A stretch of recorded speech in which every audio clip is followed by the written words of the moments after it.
नमस्कार। आज की इस कड़ी में हम आपको कविगुरु रवींद्रनाथ टैगोर जी की जीवन का कुछ कड़ियों के बारे में बताएंगे। गुरुदेव रवींद्रनाथ टैगोर का जन्म 7 मई सन 1861 को कोलकाता में हुआ था। रवींद्रनाथ टैगोर एक कवि, उपन्यासकार, नाटककार, चित्रकार और दार्शनिक थे। रवींद्रनाथ टैगोर एशिया के प्रथम व्यक्ति थे जिन्हें नोबेल पुरस्कार से सम्मानित किया गया था। वे अपने माता पिता की 13वीं संतान थे। बचपन में उन्हें प्यार से रवि नाम से बुलाया जाता था। 8 वर्ष की उम्र में उन्होंने अपनी पहली कविता लिखी। 16 साल की उम्र में उन्होंने कहानियां और नाटक लिखना प्रारंभ कर दिया था। अपने जीवन में उन्होंने 1000 कविताएं, 8 उपन्यास, 8 कहानी संग्रह और विभिन्न विषयों पर अनेक लेख लिखे। इतना ही नहीं, रवींद्रनाथ टैगोर संगीत प्रेमी थे और उन्होंने अपने जीवन में 2000 से अधिक गीतों की रचना की। उनके लिखे 2 गीत आज भारत और बांग्लादेश के राष्ट्रगान हैं। जीवन के 51 वर्षों तक उनकी सारी उपलब्धियां और सफलताएं केवल कोलकाता और उसके आसपास के क्षेत्र तक ही सीमित रही। 51 वर्ष की उम्र में वे अपने बेटे के साथ इंग्लैंड जा रहे थे। समुद्री मार्ग से भारत से इंग्लैंड जाते समय उन्होंने अपने कविता संग्रह गीतांजलि का अंग्रेजी अनुवाद करना प्रारंभ किया। गीतांजलि का अनुवाद करने के पीछे उनका कोई उद्देश्य नहीं था, केवल समय काटने के लिए कुछ करने की गरज से उन्होंने गीतांजलि का अनुवाद करना प्रारंभ किया। उन्होंने एक नोटबुक में अपने हाथ से गीतांजलि का अंग्रेजी अनुवाद किया। लंदन में जहाज से उतरते समय उनका पुत्र उस सूटकेस को ही भूल गया जिसमें वह नोटबुक रखी थी।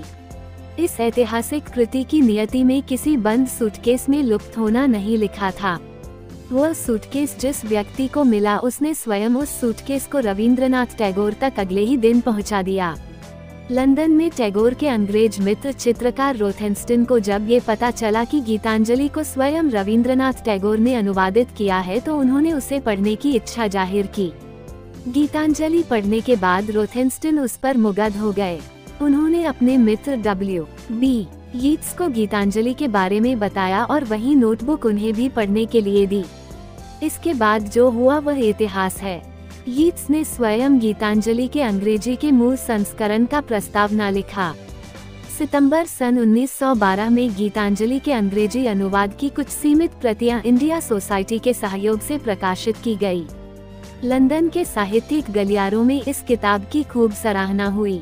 जल्द ही गीतांजलि के शब्द माधुर्य ने संपूर्ण विश्व को सम्मोहित कर लिया।